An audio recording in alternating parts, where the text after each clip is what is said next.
Dios le bendiga. Gracias por estar con nosotros en estos devocionales. Les invito a que los comparta y hable sobre ellos a otras personas, familiares, amistades.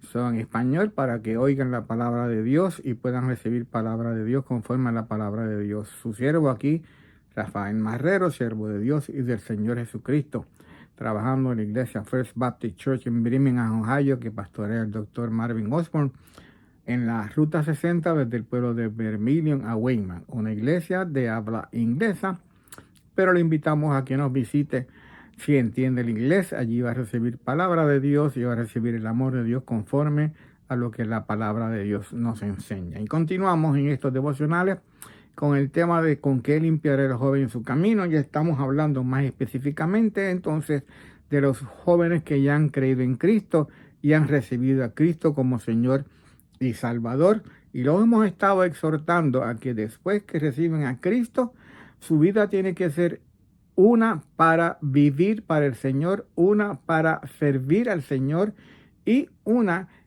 en la cual nos reconocemos o aceptamos que Dios nos llama a ser embajadores en el nombre de Dios para llevar el ministerio de la reconciliación, un ministerio que es común a todo creyente. La gran comisión, como dijo el Señor Jesús, y leemos en Mateo 28, los últimos versículos, de ir a ser discípulos a todas las naciones, en todas las naciones, bautizándolos en el nombre del Padre, del Espíritu, del Hijo y del Espíritu Santo.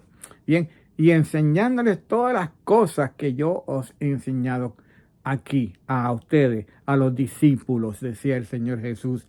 Aquí yo estoy con vosotros todos los días, entonces hasta el fin del mundo.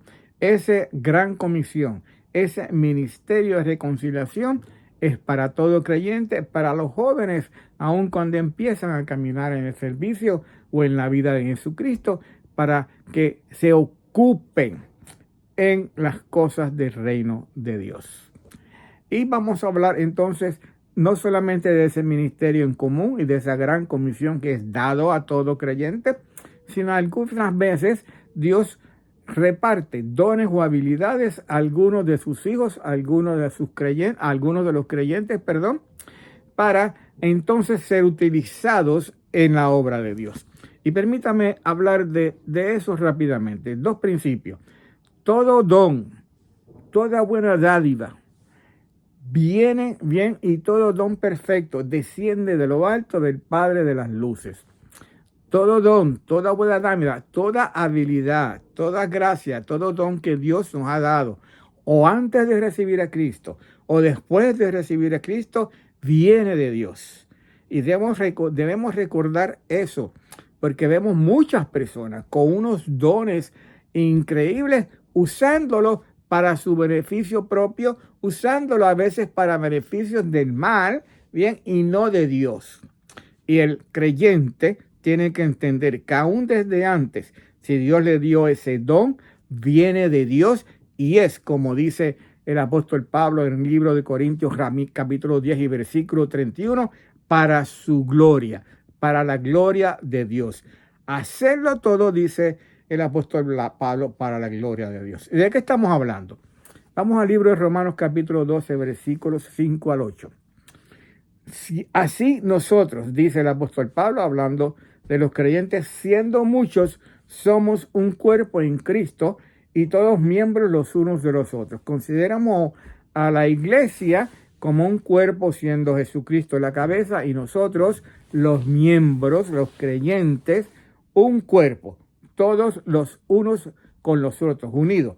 De manera que teniendo diferentes dones, según la gracia que nos es dada, si el de profecía, úsese conforme a la medida de la fe. Y profecía se refiere más a proclamar la palabra de Dios, a llevar el mensaje de Dios. Dice, úsese conforme a la medida de la fe. O si de servicio en servir, el que enseña en enseñanza, el que exhorta en exhortación, el que reparte con liberalidad, el que preside con solicitud, el que hace misericordia con alegría. Diferentes dones, diferentes habilidades. Lo importante que nos enseña el apóstol Pablo es que todas son para la gloria y la honra de Dios, como dice en 1 Corintios 31, y todas son partes de la iglesia, para el servicio en la iglesia, en el cuerpo de Dios, en el cuerpo de Jesucristo, en el cuerpo de Dios que es la iglesia, que es Jesucristo siendo la cabeza. Ya sea el de profecía, a proclamar la palabra de Dios, ya sea el de enseñar la palabra de Dios, de ser maestro, ya sea el de servicio. Y quiero detenerme aquí un momento dado, porque no consideramos el ministerio de servir como un ministerio, como una gracia, como un don que Dios nos da. Y hay muchas maneras de poder servir en la casa de Dios, de poder servir en la iglesia. No tiene que ser ese ministerio que más llama la atención, de ser parte de los grupos que cantan en la iglesia, de ser parte de los grupos que enseñan en la iglesia, o de ser parte de los grupos que traen mensajes en la iglesia. No, puede ser cualquier otro don, habilidad que usted tenga. Quizás usted es bueno en las matemáticas, en la contabilidad, y usted puede ayudar en ese ministerio de llevar las cuentas de la iglesia. Quizás usted sea bueno en un ministerio de arreglar, de ser útil en cómo arreglar las cosas en la iglesia que necesitan ser arregladas. O usted quizás le gusta ser parte del equipo que mantenga la iglesia limpia, pulcra, para cuando vengan los hermanos y vengan las visitas. O quizás sea usted parte de los que quiera guiar la guagua de la iglesia, en donde todavía las iglesias tienen guagua que van a recoger a los creyentes.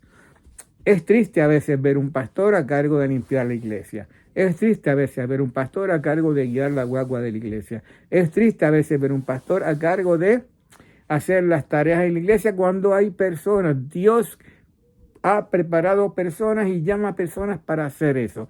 Si es de servicio, hay que servir al Señor, como dice el apóstol Pablo, o si de servicio, en servir, en servir. Y todo lo que vemos o todo lo que hacemos, Dios lo ve y Dios lo compensará conforme a la medida de fe que lo estamos haciendo. Recuérdese que las habilidades que Dios nos ha dado son dadas por el Señor para su gloria y para su honra, no para la gloria del hombre, no para la gloria nuestra personal, sino para servir en la obra de Dios. Padre, gracias una vez más por tu palabra. Bendice la misma, Señor,